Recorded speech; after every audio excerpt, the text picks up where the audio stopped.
Ito na, 5:11 PM na guys, no? So makikita natin dito na yung charge natin is around 2,354 watt hour, no? Halos pababa na rin yung power na galing sa ating solar panel, no? 11 watts na lang, no? 5:11 PM, no? And nakapatay na nga yung ating mga external charger. Sasabayan dito sa pagpatay ng SAMDOM. Kanina pa yung patay, around 2:30. So nag-adjust tayo ng timer niya, no? So ino-on ko na siya ngayon between 9:30 to 2:30 PM, no? Okay? So yan, patay na yung mga sensors. Ayun pala guys, so may nagtanong ngayon lang kung asan na raw yung POWMR ko. Andito pa naman siya. Oh, actually ito yung first solar charge controller ko.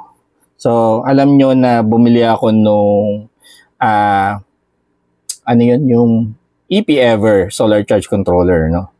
So ang ginawa ko, pinag-compare ko yung output nila. So na-realize ko later na mas malakas pa rin kumarga tong POWMR natin. Kaya binalik ko siya dun sa setup nung 12 volts, no? Kaso dahil nga mahina yung karga ng ating panel, kaya tinutulungan siya ng ating external charger.